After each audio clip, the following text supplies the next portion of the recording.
제 삶 가운데서 문득문득 이 내용이 떠오르고 또 이것을 가지고 제가 또 묵상하고 하나님께 반응하는 시간들이 있었던 좀 제가 특별히 그 주목해서 묵상했던 그런 구절들입니다.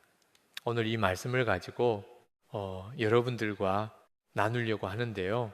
어떤 분들한테는 이 말씀이 굉장히 버겁고 부담스럽게 다가올 수도 있습니다. 그런데요, 하나님이 사용하셨던 사람들의 삶 가운데 공통적으로 흐르는 어떤 패턴이 있는데요. 그 패턴 중에 인생에 한 번은 하나님께서 이 부분에 대해서 질문하시는 시간이 있었다는 겁니다. 여러분이 어떤 삶을 사실지 모르겠는데 여러분의 삶이 지금과는 다른 차원에서 하나님을 섬기고 믿음으로 동행하는 삶을 살기 원하신다면 오늘 이 구절을 그냥 지나치면 안 됩니다. 여러분 성경 통독하다가도 불편한 말씀이 나오면 빨리 넘어갑니다. 그죠? 예. 다음에 생각하지 하고 그런데 오늘 읽은 말씀이 그런 본문 중에 하나일 겁니다. 오늘 좀 진지하게 이 말씀과 신름해 보면 좋겠습니다. 우리 같이 기도하죠. 눈을 감으시고요. 하나님, 오늘 이 시간 주님이 주시는 질문 가운데 또 우리 마음을 다한 응답이 있기를 소망합니다. 주님, 이 말씀이 깨달아지도록 주님의 방식으로 또 친절하게 가르쳐 주시고 또 그 말씀이 우리 가운데서 또 반응을 일으키는 기복제가 되기를 소망합니다. 주님, 반응하며 나아가길 소망합니다. 우리 주 예수 그리스도 이름으로 기도합니다. 아멘. 예. 제가 한국에 와서 설교할 때마다 어려운 게 1, 2부 같은 내용으로 설교하는 거예요. 일부 주신 감동이 있는데 그 감동을 기억해서 똑같이 해보려고 하면 안 돼요. 예. 항상 2부 때는 또 2부의 은혜를 구해야 되는 것 같습니다.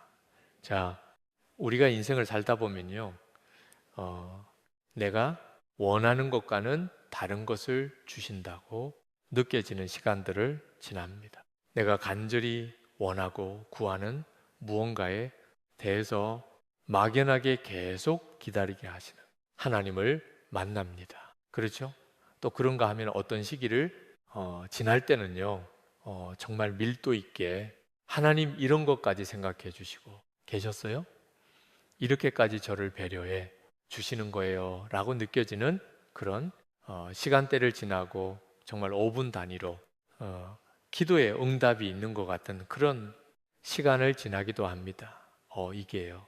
어떤 사람한테 이 방법, 어떤 사람한테 저 방법이 아니라 이것이 하나의 패키지예요. 우리 삶 가운데 공통적으로 나타나는 거예요. 그래서 여러분이 하나님을 기다리는 시간에 있을 때 누군가가 막 기도 응답 받았다고 좋아하면서 간증할 때 그것 때문에 힘들어할 필요가 없어요.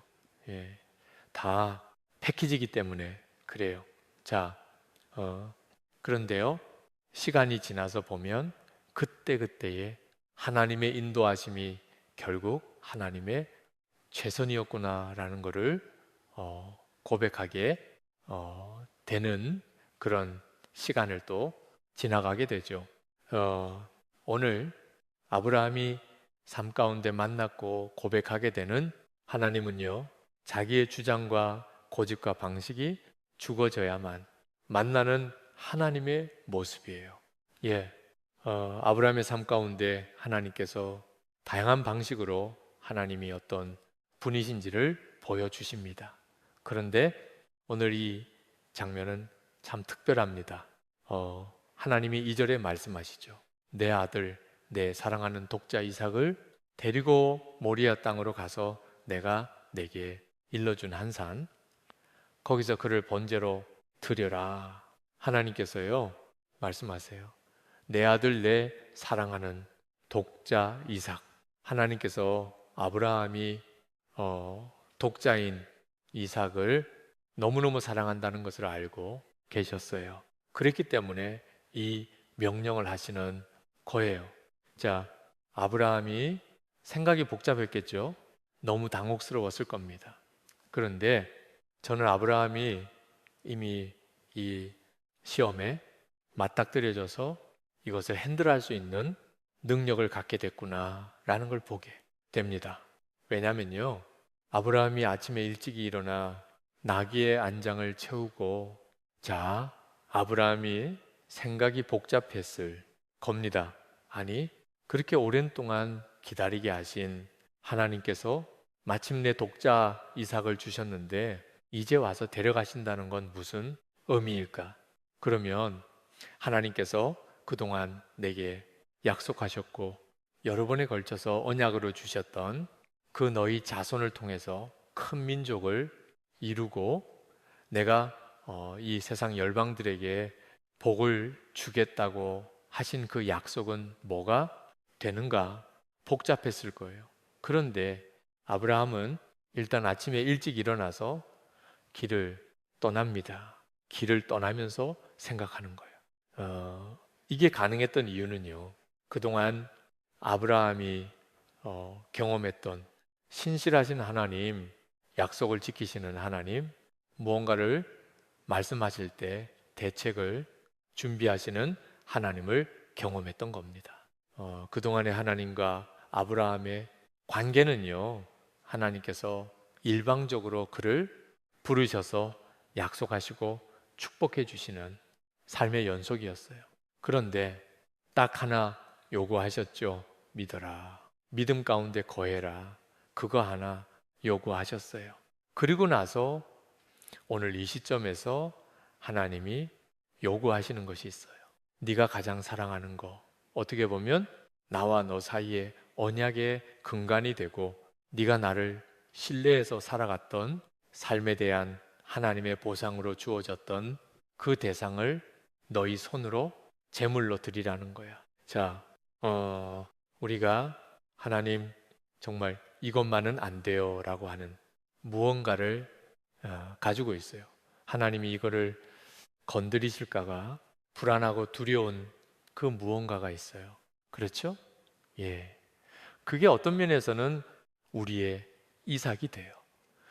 제가 이렇게 그 어려울 때마다 좀 권면해 드리고 중보해 드리고 그렇게 하는 우리 오랜 이제 관계의 친구분이 계신데 그분이 한 번은 그런 이야기를 한 적이 있어요. 우리나라의 많은 재벌가의 사람들과 물론 정치인들도 마찬가지일 텐데요. 이분들이 갖고 있는 깊은 두려움의 대상이 있대요. 그게 뭐냐 그랬더니 감옥이에요. 예, 감옥에 대한 두려움이 있어요. 그런데 이분도 어느 시점부턴가 막연하게 그거에 대한 두려움이 있었는데 정말 억울하게 참 말도 안 되는 이유로 또 이제 그 소송이 붙게 되고 그 검찰 조사가 나오고 하는 그런 상황이 있었어요. 정말 아무것도 아닌 일인 것 같은데 일이 계속 꼬여가면서 긁기하는 조금 더 심각한 상황으로 진전된다라는 느낌을 받았을 때 확 위축되는 순간이 있었어요. 그동안 하나님께서 다양한 방식으로 그분을 도우시고 세워 가시고 했었는데 이 부분이 건드려지니까 와르르르 무너지는 듯한 하나님에 대한 신뢰가 사라지고 도대체 하나님이 내 인생에 어떤 의미가 있는지에 대해서 잊어버리는 그런 시간을 지나는 걸 보게 됐어요. 그런데 이분이 어느 날 회복이 일어나요. 근데 그 회복에 기초에 뭐가 있었냐? 감옥 거기 가게 되면 뭐가 어때? 감옥이 두려움의 대상이 아니라는 것을 마음 가운데 인식하고 가라면 갈 수도 있지. 그것이 하나님이 나를 경영해 가시는 방식, 중에 하나라면 그것도 받아들일 수 있지라는 생각을 하면서 그때부터 더 이상 내가 두려워하던 것이 두려움의 대상이 아니라는 생각을 함과 동시에 자유함이 세상이 줄 수 없는 평안이 이 자신의 내면에 차고 들어오는 것을 경험한 거예요. 근데 이분이 그렇게 하게 된 계기 중에 하나가 그 원유경 목사님도 출연하셨던데 그 롬팔리팔이라고 그 영상을 보던 중에 거기에 이제 천정은 자매라는 분이 있어요. 예, 저와 함께 부활 영화 제작할 때 영상 촬영했던 자매인데 그 자매의 간증 가운데 죽음에 대한 두려움에 대해서 죽어지는 삶, 그 암의 통증과 고통에 대해서 죽어지는 삶, 그것이 나를 어떻게 할 수 없다라고 하는 그리고 죽는 것에 대해서 이 모든 것이 하나님의 타이밍 가운데 맡겨드리기로 결정할 때 찾아오는 그 자유와 평안에 대한 이야기를 듣고 그래 죽음조차도 두려움의 대상이 아니라면 감옥이 두려움의 대상이 되어서는 안 된다는 그런 고백을 하게 되는 거예요. 이게 늘 쉬운 것만은 아니에요. 저도 그 사역하다 보면 당신 감옥 보낼 거야 하는 사람을 만나기도 합니다. 예. 그런가 하면 죽음의 고비들을 넘어가는 순간들이 있어요. 그리고 망할 것 같은 순간, 몸이 불구가 될지 모르는 두려움. 그런가 하면 재정적인 압박으로 인한 이러다가 이제 완전히 비치고 폭삭 망할 수도 있을 것 같다라는 그런 두려움의 여정을 지나가게 됩니다. 근데요, 그때 그 두려움을 이기는 방법은 뭐냐면 그런 일이 일어나지 않도록 열심히 노력해서 대비하는 게 아니에요. 그 두려움과 함께 내가 죽어지는 거예요. 그때 비로소 나를 이끌어 가시는 하나님이 누구신지를 볼 수 있게 되고 그분이 일하실 수 있는 자리를 내어드릴 수 있게 돼요. 자, 그게 바로 크리스천이 승리하는 방식입니다. 무언가를 이루고 쟁취하는 것이 아니라 그 이전에 우리의 마음에 평안과 기쁨이 있어서 그 평안과 기쁨이 나를 이끌어가는 것을 경험하면서 사는 삶. 약속은 때를 따라 이루어질 수도 있고 아직 여전히 이루어지지 않은 채 남아 있을 수도 있어요. 이루어졌든지 이루어지지 않았든지 여전히 그것과는 무관하게 내 삶을 이끌어 가시는 하나님의 평안과 기쁨이 내 안에서 고백되어지면 이미 우리는 승리를 살아가고 있는 거더라고요. 자, 제가 가족 얘기는 많이 안 하려고 하는데 요번에 좀 이렇게 저희 딸 이야기를 좀 하면 좋을 것 같다는 생각이 왔어요. 그래서 제가 어제 딸한테 이야기해서 동의를 구하고 그리고 오늘 자리에 섰는데 왜 그 이야기가 좋겠다 하시냐면 그 제가 선교지에서 경험하는 얘기를 하면 막 여러분들은 이거 뭐 별들의 전쟁 같고 뭐 이제 내 레벨의 이야기하고는 너무 멀어라고 느낄 것 같아서 조금 더 여러분과 가까운 나이에 있는 한 아이의 삶 가운데 이삭을 바친다는 게 어떤 의미인지를 좀 설명드리면 좋을 것 같아서요. 이야기를 좀 나누려고 합니다. 저희 딸아이는 이제 선교지에서 굉장히 열심히 나름대로는 학교 생활 가운데 하나님을 섬긴다는 마음으로 살았어요. 왜 그러냐면 이제 저희가 처음 대학교 시작할 때 6명 학생들 데리고 시작할 때 그 중에 2명이 저희 첫째와 둘째였어요. 그 좋은 그 자카르타에 있는 한 그 인터내셔널 스쿨에서 장학금을 줘서 거기 보내고 있었는데 얘들을 다 빼서 6명이 우리 집에서 이제 뭐 엄마 아빠와 친구 엄마 아빠들이 이제 학교를 시작한다. 그러니까 아이들이 얼마나 당혹스럽고 충격을 받았겠어요. 예? 그런데 아빠를 인도하시는 하나님을 믿고 순종하자. 그리고 학교에 다니면서 그 학교가 점점 점점 커가는 걸 봤어요.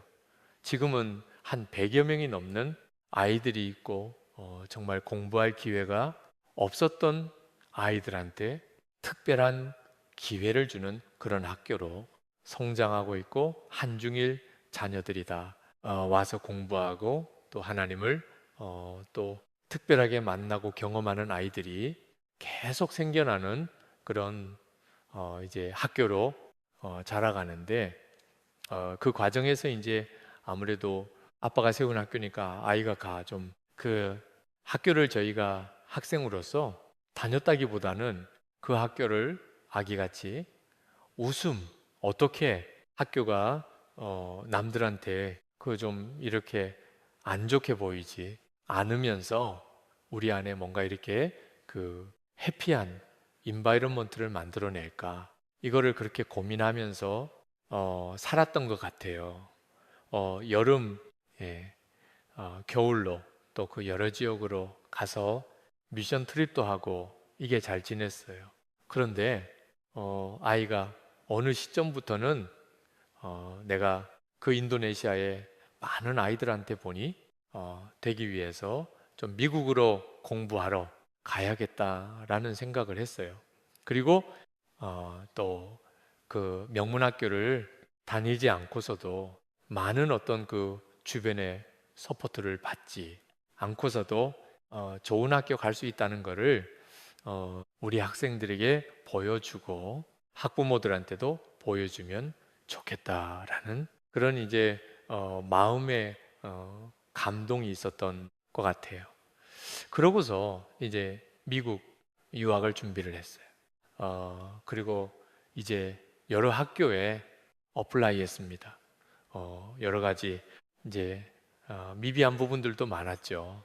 그런데 기도하면서 준비할 수 있는 걸 잘 준비해서 어플라이를 했는데, 자기 나름에는 그래도 좀 알려진 학교를 가는 게 여러 가지로 그 우리 학생들이나 학교를 위해서 좋겠다는 생각을 했던 것 같아요.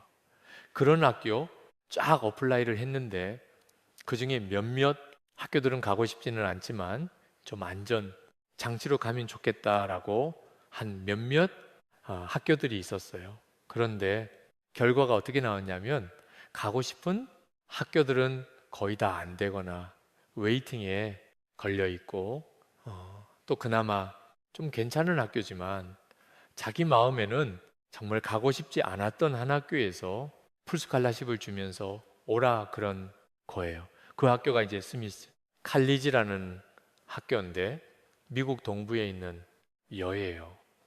근데 얘는 너무 작은 공간에서만 생활하고, 그래서 좀 사람도 많은 대도시를 가고 싶고, 또 여보다는 좀 남자들이 많은 학교 가고 싶고, 그런 기대감이 있었어요.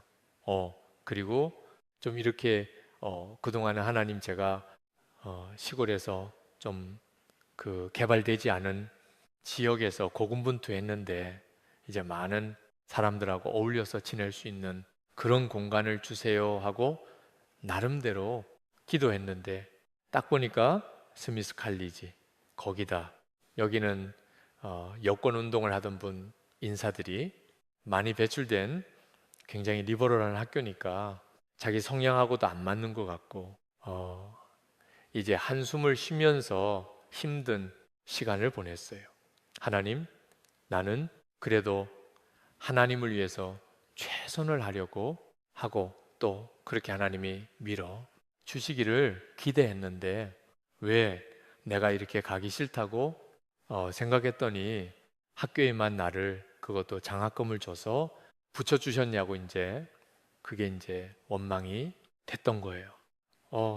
저는 기도하면서 이게 하나님이 주신 굉장히 좋은 선택지다라는 생각은 있었는데, 그때는 아이한테 참 그 얘기를 할 수가 없었어요. 근데 어느 날 아이가 그냥 막 이제 짜증이 만방 나 있을 때 아내가 아이한테 물었어요. 예, 너희 인생의 주인이 누구라고 생각하니? 그럴 때 아이가 내뱉은 말이 왜 하나님이 내 인생의 주인이 돼요? 내 인생 내가 하고 싶은 대로 해야지. 저희는 오히려 그 이야기를 듣고 감사했어요. 아, 진짜가 나왔구나. 예, 예, 선교사의 딸로서 나름대로 자기가 노력해서 열심히 좋은 모습을 보여주려고 살았던 부분도 있었어요. 물론 하나님의 은혜 때문에 간 부분도 있지만 그게 이제 막 뒤섞여 있었던 거죠. 그리고 내가 원하는 걸 기도할 때 응답 주시는 하나님에 대한 믿음은 있었는데 내가 원하지 않는 길에 대해서 요구하시고 나에게 뭔가 너 이렇게 헌신할 수 있겠니라고 요구하시는 하나님에 대해서 선택적으로 반응을 했던 그 아이의 실제 모습이 이제 드러나는 거죠. 어떤 사람에게는요, 그런 시간이 40, 50 넘어서 찾아오기도 해요. 그런데 한 살이라도 젊었을 때 그 믿음의 도전을 지나가는 것은 그것은 축복입니다. 이거는요, 아브라함뿐만이 아니라 성경에 나오는 모든 위대한 인물들이 하나님께 영광 돌리기 위해서 온전히 쓰임 받기 직전에 반드시 패키지로 지나가야 했던 질문이에요. 저희 딸아이가 이제 그렇게 뱉을 때 이제 우리는 이제 하나님께서 이 아이를 다루시겠구나. 그 부분이 감사하다고 생각했어요. 그래도 대학 가기 전에 이 부분을 신름할 수 있는 시간을 갖게 된 거에 대해서 진짜 모습이 드러나는 그것이 너무 감사한 거죠. 자, 근데요, 그러던 중에 저희가 이제 그 호주에 이제 집회 일정이 잡혔어요. 그 저희가 아는 어느 목사님이 이제 뉴카슬에서 개척을 하시면서 그 지역에서 좀 집회를 해 주십시오. 근데 아내한테도 사역을 요청하고 저희 딸아이도 거기서 좀 사역을 같이 해주면 좋겠다. 중고등부 사역을 그래서 저희 가족이 다 같이 가는 걸로 해서 이제 두 호텔을 잡고 그렇게 가서 섬기게 됐어요. 저희가 이제 좀 비행기 표를 싼 걸로 간다고 이제 싱가포르를 경유해서 가게 되는데 싱가포르에서 경유할 때 비행기가 많이 딜레이 돼서 기다리는 시간 동안에 물을 사러 이제 그 가게 된 곳이 WH 스미스라는 가게였어요. 네. 그 가게에서 물건을 사면서 저희 딸아이가 출출거리더라고요. 왜 또 여기 이름이 스미스야? 예. 근데 그리고 난 다음에 계속 스미스를 만나는 거예요. 어떻게 되냐면은 그 호주에 가서 우리가 묵은 숙소 앞에 길 이름이 자기가 아까 오면서 봤는데 스미스였대요. 근데 저한테는 안 보여요. 근데 계속 서연이 눈에만 스미스가 보이는 거예요. 그래, 서연아. 하나님께서 너한테 계속 스미스에 대해서 말씀하시는 거 아닐까? 그랬더니 그거 아닐 거래요. 예. 그리고 나서 이제 시드니로 숙소를 옮겼는데 시드니에서 그 숙소에 들어가서 화장실 그 벽장을 여는데 애가 빡는 거 왜 그랬더니가 보니까 거기에 샴푸 린스 뭐 이렇게 뭐 비누 이게 병정처럼 나란히 쫙 한 줄로 여러 개를 다 진열해 놨는데 그 앞에 보니까 뉴질랜드계 회사인데 이름이 스미어요. 예. 다스미스 제품만 쫙 있는 거예요. 제가 딸아이한테 소연아, 여기까지는 연습이라 그러고 앞으로 한 번 더 스미스라는 이름을 보면 하나님이 너한테 뭔가 진지하게 말씀하시기를 원하신다는 걸로 알아들으면 안 될까? 그랬더니 얘는 긴가민가 해요. 그리고 나서 이제 차 타고 밖으로 나가서 길을 다니는 중에 보니까 골드 스미스 스트릿이 있어서 선화적이도 스미스가 들어가는데, 그랬더니 저거는 그냥 스미스가 아니라 골드 스미스이기 때문에 이거는 무효래요. 그래, 제가 또 가다 보니까 스미스 가게 이름이 딱 눈에 띄었는데 보니까 아이는 자고 있어요. 이것도 무효. 예. 그리고 나서 이제 그날 그 저녁 집회하고 그리고 숙소로 돌아오는 길에 아이스크림 먹으러 가자. 그러면서 그 숙소 바로 옆에 있는 편의점을 들어갔어요. 근데 저희 딸아이가 아빠 쿡 쳐요 해서 왜 그랬더니 저쪽 한쪽 벽면에 칩스들이 있는데 그 중에 이분가 스미스 칩스예요. 예. 그게 스미스 하면서 저희 딸아이한테 이제 얘기를 걸고 있는 거죠. 제가 야, 너 이제는 항복해야겠다. 하나님이 너하고 좀 진지하게 얘기하고 싶으신가 보다. 자, 이 딸아이가 이제 대학교 이제 웨이팅 걸린 학교들한테 이제 좀 더 추가 증빙 자료를 넣는 마감이 있기도 했어요. 그 딸아이가 그날 그 숙소 거실에서 밤새 이제 신름을 했었던 것 같아요. 아침에 일어나서 보니까 그 탁자에 휴지가 막 금싸여 있었어요. 예. 울면서 하나님과 신름을 한 거죠. 그리고 나서 하나님이 아무래도 나를 스미스로 보내시려고 결정하신 것 같은데 그거에 순종하겠다고 그렇게 이야기를 하더라고요. 그런데 놀라운 사실은 그렇게 결정하고 나니까 왜 자기한테 그 학교가 최적의 조건인지가 보이기 시작하는 거예요. 여러분, 하나님께서 순종하라 하실 때 모든 조건을 나열하시면서 우리에게 설득하시지 않으세요. 그런데요, 순종하고 나면 이래서 이렇게 요구하신 거구나가 이해되기 시작해요. 자, 결국 누가 내 삶의 주인인가의 문제예요. 그리고 그것은 한 살이라도 어렸을 때 대면하는 것이 여러분의 인생을 두고 유익해요. 그때 그 질문을 회피하고 돌면 10년, 20년 인생의 시계박 바늘이 뒤로 가는 거죠. 자, 오늘 그 본문에 보면요, 7절에 이삭이 묻습니다. 아버지, 불과 나무는 있지만 번제할 어린 양은 어디 있습니까? 이상했던 거예요. 아버지가 아무 말도 없이 자기를 끌고 가는데 제사 지내겠다고 하는데 뭔가가 이상해 물어봤어요. 그때 아브라함이 이야기합니다. 내 아들아, 번제할 어린 양은 하나님이 자기를 위하여 친히 준비하시리라. 아브라함이 하나님에 대한 믿음을 표현하는 거예요. 하나님, 난 모르겠어요. 이게 지금 어떤 상황인지. 하나님 내게 자손을 주시고 그 자손을 통해서 정말 열방을 이룬다고 약속해 주셨잖아요. 그리고 하나님은 그 약속을 지금까지 신실하게 이루어 주셨잖아요.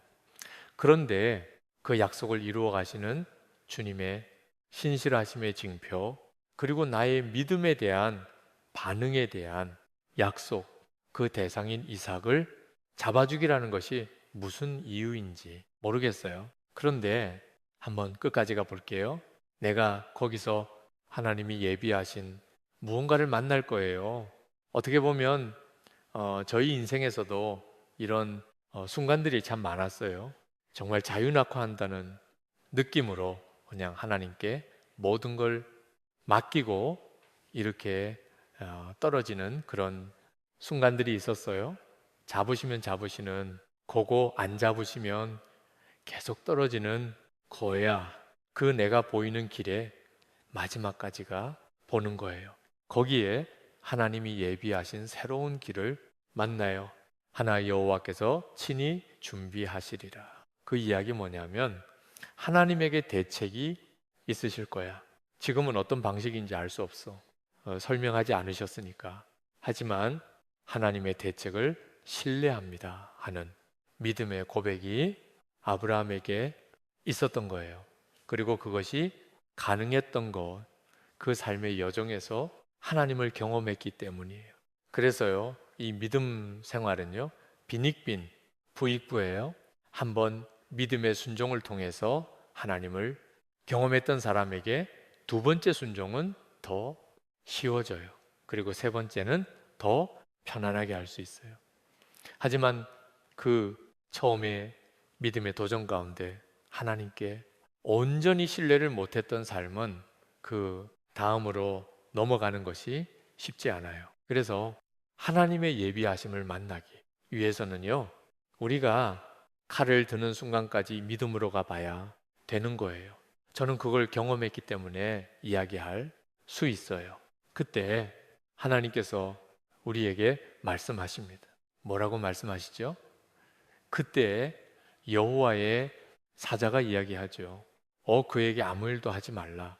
내가 내 아들, 내 독자까지도 내게 아끼지 아니하였으니 이 내가 이제야 내가 하나님을 경외하는 줄을 알라.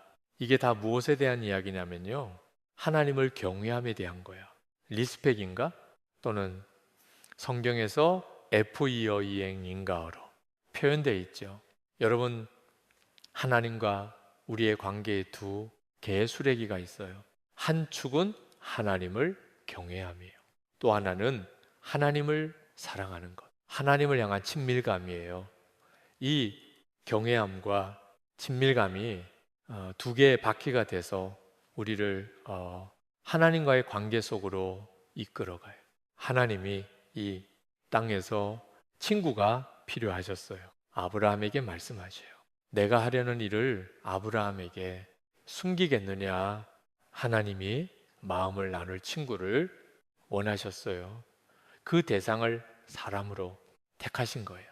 그리고 그 관계를 세워가실 때 하나님이 경외함이라고 하는 한 축을 요구하세요. 하나님이 사람에게도 그 속성을 넣어주셨어요. 우리가 관계를 맺을 때 굉장히 중요한 요소가 리스펙트예요. 특히 여성과 남성 중에 여성이 더 원하는 건 친밀감이에요. 근데 남성들이 원하는 건요, 경외함이에요. 리스펙트예요. 왜? 아버지들이 뼈 빠지게 그렇게 일하고 죽을 똥 살똥 하시는지 아세요? 내가 가정에서 중요한 사람, 그리고 가정의 그 가장 중요한 기초를 책임져 주는 사람이라고 인정받고 싶었던 거예요. 자, 리스펙 백. 네가 이제야 나를 경외하는 줄 아노라. 왜 이거를 요구하셨을까요? 아브라함과 더 깊은 관계로 들어가기를 갈망하셨어요. 자, 우리 학교에 보면요, 그 참 어려운 환경에서 공부할 수 있는 소망이 없던 아이들 중에 공부할 수 있는 기회를 얻은 아이들이 많아요. 또 그 중에 또 아프간에 난민 아이들이 들어오기도 해요. 그런데 저는 이 난민 아이들을 보면서 정말 하나님을 믿는다는 건 너무 귀한 축복이구나라는 걸 확인하게 돼요. 한 아이를 보면 제가 그런 생각이 들었어요. 쟤는 어떻게 저렇게 귀티가 흐르지? 사람이 되게 그 과해 보인다는 표현에 적합한 그런 아이예요. 제가 걔가 살아온 삶을 알아요. 1년 반을 가족과 함께 길거리에서 살았어요. 그런데 이 아이에게 자존감이 있어요. 하나님이 그 아이에게 주신 당당함이 있어요. 하나님을 믿는다는 것만으로도 자신을 바라보는 시선이 바뀌는구나. 그것을 깨닫게 돼요. 그런 아이들 중에 그 한 남학생이 있었는데요. 이 아이는 처음에 들어올 때 눈이 이렇게 올라가 있었어요. 굉장히 샤프해 보이는 아이들, 발두개 한자로 불공평, 이렇게 아예 그 문신을 새기고 있는 아이였어요. 걔의 인생 스토리를 들어보면 얘가 왜 그렇게 자기 인생을 표현하는지를 알 수 있었어요. 아프간에서 유복한 가정의 아이로 자라고 있었죠. 그런데 그 형이 영어를 잘하고 엘리트에서 미국 대사관에서 근무를 하다가 어느 날 탈레반의 습격을 받아서 이제 암살당하게 돼요. 그리고 난 다음에 가정에 남은 두 아이들을 보호하기 위해서 가족들이 급하게 얘네들을 밀항선에 태워서 인도네시아로 보내요. 절에 가족을 잃었어요. 이 아이는 꿈이 있었어요. 올림픽 국가 대표가 되는 거였어요. 열심히 운동하면서 지나고 있었는데 어느 날 인생의 모든 목표가 사라졌어요. 그리고 길거리를 배회하는 그런 친구가 된 거죠. 오늘은 뭐 할지, 내일은 뭐 할지 알지 못하는 그런 시간을 살다가 하나님을 만나게 됐어요. 그리고 우리 학교에 오게 된 거예요. 그런데 지난 월 지난 한사 5개월 전에 아이가 갑작스럽게 캐나다 이민이 승인이 되면서 캐나다로 가게 됐어요. 급히 학교를 나와서 이제 격리에 들어가야 된대요. 이 친구가 저를 급하게 찾아왔어요. 마지막 인사하러. 아이가 들어왔을 때 제가 이 친구한테 물었습니다.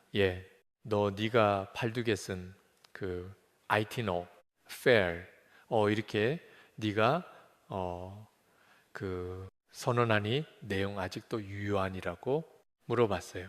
내가 인도네시아에 와서 부모를 잃었다는 생각에 너무 절망했어요. 그런데 여기서 깨닫게 됐던 건 하나님께서 내게 또 다른 부모님들을 주셨다는 거예요. 저에게 많은 부모님이 생겼고 선생님도 그 중에 한 분이었어요. 그렇게 얘기를 하더라고요. 그래, 내가 너한테 내 인생에 일어난 일들 중에 가장 불공평한 거 하나를 이야기해 줄게. 그건 뭐냐면 너라고 하는 하찮은 인생 때문에 예수님이 자신의 인생을 대신 죽음으로 죄값을 치워주셨다는 거야. 그분은 죽을 필요가 없는 분이었고 죄는 네가 줬는데 죽으신 분은 그분이었어. 인생에 이것처럼 불공평한 일이 있을까? 그리고 있잖아, 우리 학교가 이렇게 빨리 성장하고 모든 허가를 다 받게 된 이유 중에 하나가 너 때문일 수도 있어. 나를 비롯한 많은 선생님들이 이곳에서 가르치기 위해서 수많은 희생을 치러야 됐어. 너 하나 때문일 수 있는 거야. 얼마나 불공평하니. 그런데 우리 인생은 그런 불공평한 은혜, 내가 기대하지도 않았고 바랄 수도 없었던 그런 말도 안 되는 불공평한 은혜에 기초하고 있단다. 내가 너한테 선물을 준비했는데 이것도 알고 보면 불공평한 거야. 왜냐면 네가 노력해서 얻은 게 아니거든. 그런데 네가 앞으로도 이런 공정하지 않다고 생각되는 수많은 선물을 누리게 될까? 그게 하나님의 방식이란다. 제가 얘기해 줄 수 있었어요. 우리가 길을 가다 보면요. 하나님 도대체 왜 이러세요? 왜 내게 이런 것까지 요구하세요? 묻게 되는 순간들이 있을 수 있어요.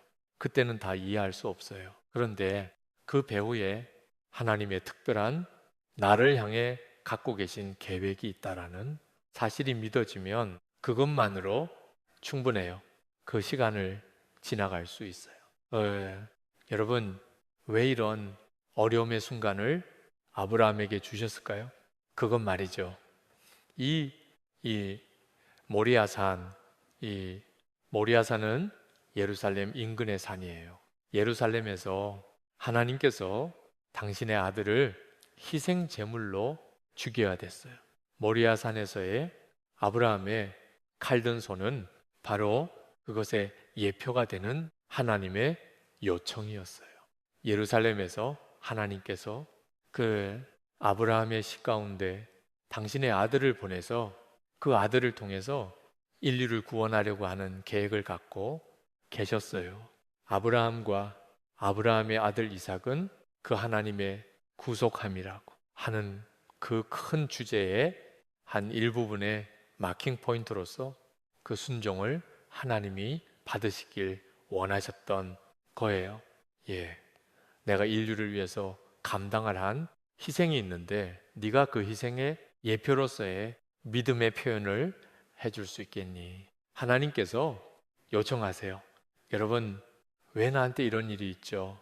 왜 나한테만 이런 어려운 숙제를 주시죠? 묻는 시간이 있을지 모르겠어요. 그런데요, 우리의 이 순종의 시험은요, 하나님의 특별한 축복의 문을 여는 시작점이 됩니다. 그것은 나만을 위한 계획이라기보다는 나의 공동체에 더 나아가서는 나의 민족과 이 땅의 수많은 사람들에게 하나님이 흘려보내고자 하는 특별한 복이 있어서 그것을 통로로 사용하고 싶으신 그 누군가에게 얘가 이 축복을 감당할 수 있는 통로의 역할로서 준비되어져 가고 있는지 내가 확인하고 싶구나 하는 하나님의 믿음의 초청인 거예요. 자, 이제 말씀을 맺겠습니다. 여러분의 인생 가운데 왜 내 인생의 주인이 내가 되지 되면 안 돼요? 왜 내 맘대로 하면 안 돼요? 여러분 안에 그 질문이 있을 거예요. 이것만은 건드리지 말아주세요. 다른 거 내가 다 순종하고 내가 하나님이 하라 하시는 대로 웬만한 건 맞춰드릴게요. 그런데 제발 이것만큼은 좀 건드리지 말아주세요. 불편해요. 도와주시지 않아도 돼요. 방해만 좀 하지 말아주세요. 내 계획대로 하게 내버려도 주세요 라고 하는 어떤 여들이 있지 않나요? 하나님께서 오늘 너 그거 음악 내게 줄 수 없겠니? 내가 내 인생을 방해하려는 게 아니야. 너희 인생을 통해서 너무도 그 불공평한 은혜, 음악 그 은혜를 흘려보내려고 할 때 너희 그 믿음의 반응이 나의 열심과 만나서 내가 갖고 있는 그 특별한 은혜의 계획에 순례받기가 움직이고 가는 거야. 음악 주님이 말씀하십니다. 시간 다 눈을 감으시고요. 음악 여러분 안에 가지고 있었던 질문들 하나님 왜 이것조차 내 마음대로 되면 안 돼요? 음악 왜 하필이면 이런 모습이어야 돼요? 불공평해요 라고 음악 질문하는 부분이 있었다면 오늘 이 아브라함의 이야기를 통해서 우리 각자에게 말씀하기 원하시는 하나님의 음성을 초청하는 시간이 되기를 바랍니다. 저희 딸아이가 그날 밤에 음악 하나님을 찾으며 야곱이 약복강가에서 씨름하듯이 그렇게 눈물로 만나던 하나님, 그 하나님께서 음악 또 여러분을 만나 주시기를 소망 가운데 기다리고 계십니다. 여러분의 입술 열어서 음악 그 하나님을 잠시 초청하고 고백하는 시간 갖겠습니다.